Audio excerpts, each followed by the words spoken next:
Our first fantastic speaker tonight is Shammi. She's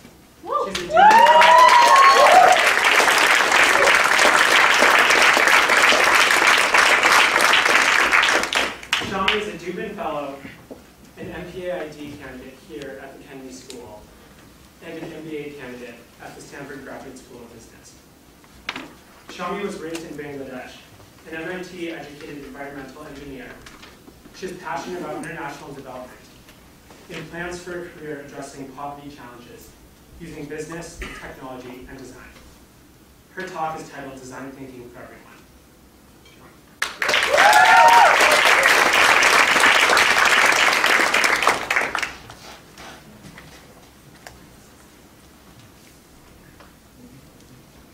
Thank you, Robert. I just wanted to mention how much effort Robert put in making sure he gets our names right. And we all, being from many different international countries, really appreciate that.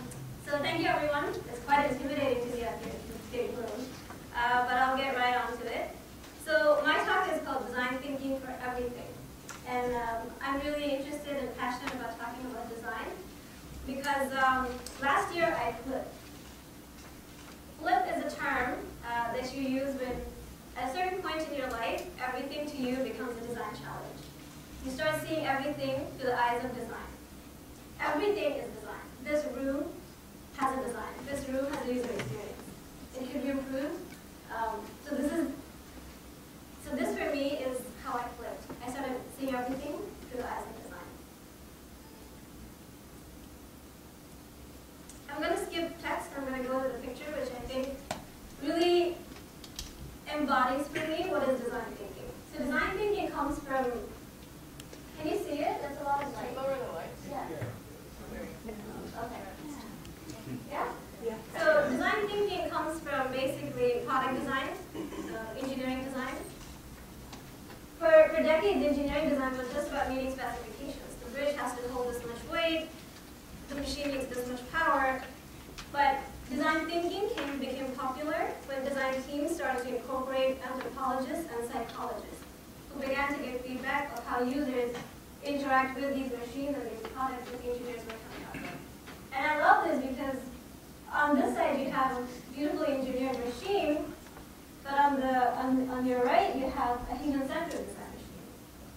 And can people tell what the right one is for? They're both the MRI CT scans, but this is for kids, right? So user experience for a kid and that thing is terrifying. It's fine for us, but from a user experience perspective, that's terrifying.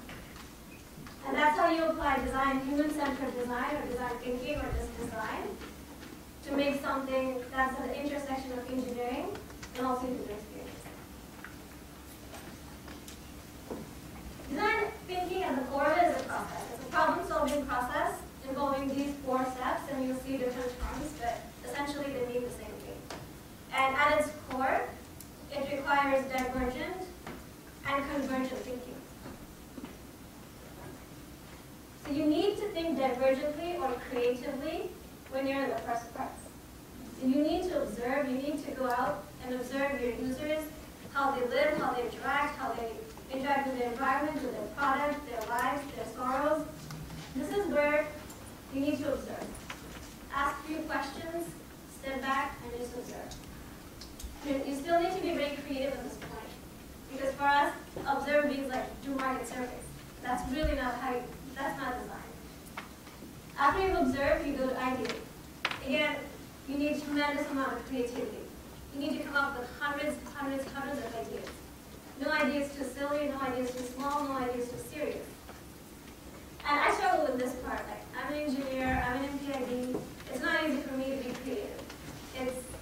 It's against my very nature. But then, when you have your hundreds of ideas, you need again to come back. You need to narrow it down. You need to converge because you need to prototype. There's no easier word for prototype. It comes directly from engineering. And this is where you need analytics. You need constraints. It could be cost, it could be size, it could be time. So using your constraints, you need to kind of limit your ideas to what you need to prototype. And after you prototype, you need to iterate. You need how to improve your prototypes or what prototypes to discard, and you kind of repeat the cycle there. So I'm just going to share an experience. Again, all of this was theoretical for me. I had some experience with design at MIT, but again, it was a class, and I got a grade, I was happy. But I think I flipped last year when I finally actually used it for something useful. Oh. The process doesn't look like a little beautiful diamond, it looks like that. So yeah, you need to be very comfortable with confusion and uncertainty and ambiguity, and that's just how it is. So this is a design brief / design challenge. This is what you get when you start a design process. You have a big open-ended challenge. Okay.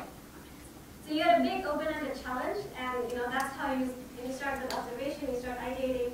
And for us, this was when I was working in Bangladesh. The challenge was Bangladesh has one doctor for 3,500 people. This is one of the worst ratios in the world. But again, this is on average. In the cities, it's much better. So in the rural areas, it's much worse. So on average, it's about 40 to 50,000 people who have access to a doctor. And typically people, so doctors don't want to live in rural areas, there are no schools, no electricity. They just congregate in urban areas. So most people just get treatment from these rural medicine shops. So our challenge was, how do you connect rural patients to all these doctors who want to sit in the cities? So first we began with observe. So these are all pictures from my design team back home. Some of them are me, some of them are my colleagues. Again, the first step begins with observation. And everyone in my design team, including myself, urban born, urban bred, many of us studied outside. We have very little idea of what rural life is, rural healthcare is. And this was, I think, the hardest thing for us to really empathize and sit and observe and understand. We spent hours and hours just, so these are pictures from marketplaces. This is where a typical medicine shop would look like. This is where people get health care. So we didn't go with questionnaires. We just went and sat. We just went and sat and waited until people forgot we were there. Because that's when you start to see how naturally people behave. That's because what people say and what people do are very different things. We had homestays, we lived with families, we dressed down. I wouldn't dress like this. We didn't wear sneakers, we wore like sandals.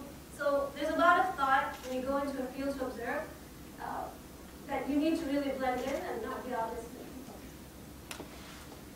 Then you go back to your office, you have all these millions of observations, and you go back and you ideate.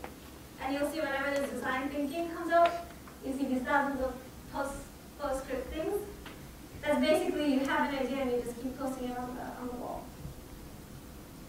And one of the things that's in the literature and just, is trying to be visual. That's a very core part of trying to be creative. It's very unnatural. You think it's like you need to learn how to draw, but it's not. But again, when you force yourself to do that, you see a different part of your brain being activated. So we observed, we ideated, we came up with lots of ideas, and then we have to move to prototype. We made an app that the rural healthcare provider would use when a patient came to him. He would put in the information, send a call to a call center in the city, so the doctor would get the information in real time, could talk to the patient, could talk to the medicine person in the village, and then prescribe something, either medication or what the next course of action would be.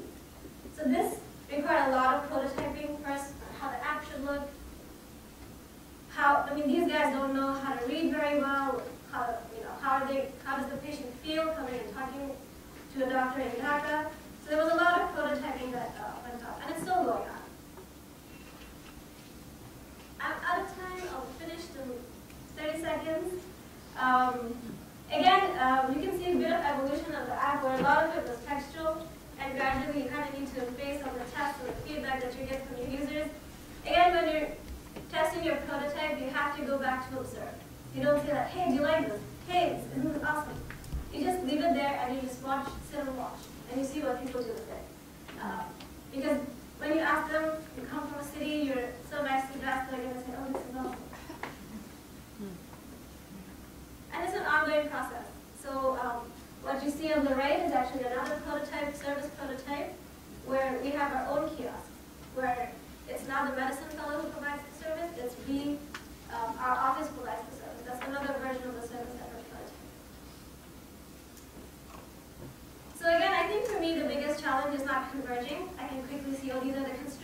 too expensive, I don't have a developer who can make that.